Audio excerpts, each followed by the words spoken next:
Komisi 3 DPRD Provinsi Gorontalo untuk kesekian kalinya melakukan kunjungan lapangan di Rumah Sakit Ainun Habibie, Kabupaten Gorontalo.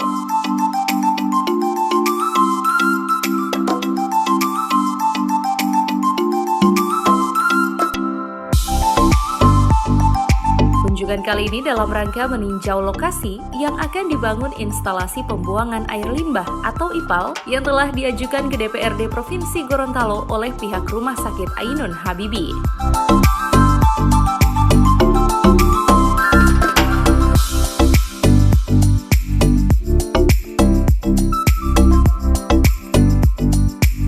Dalam kunjungan tersebut, Ketua Komisi 3 Thomas Mopili mengatakan dalam waktu dekat ini akan segera direalisasikan dengan anggaran yang akan disiapkan kurang lebih 900 juta rupiah.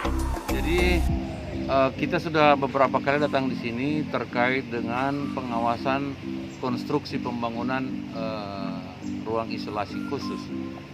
Hari ini rumah sakit ini masih membutuhkan IPAL di ruang B, ya. Kurang lebih anggarannya 900 juta. Oleh karenanya kita diajak teman-teman untuk coba meninjau agar tidak parsial, tidak sendiri-sendiri. Kita diundang agar sekaligus kita dorong untuk IPAL itu, karena pelayanan pasien COVID itu tidak sempurna karena limbahnya itu akan berbahaya di luar.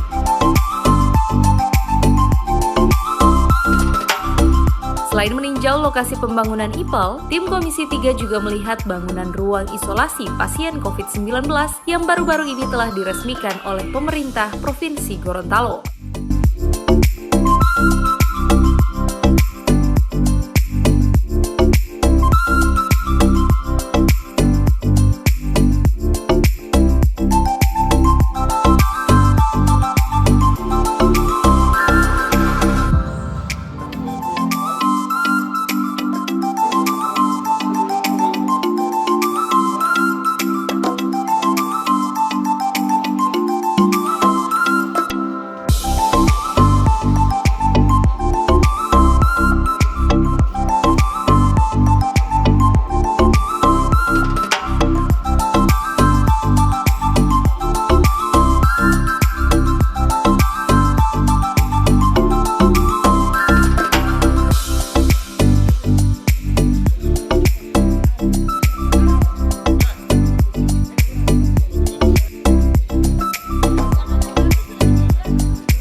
Liputan Advertorial Mimosa TV.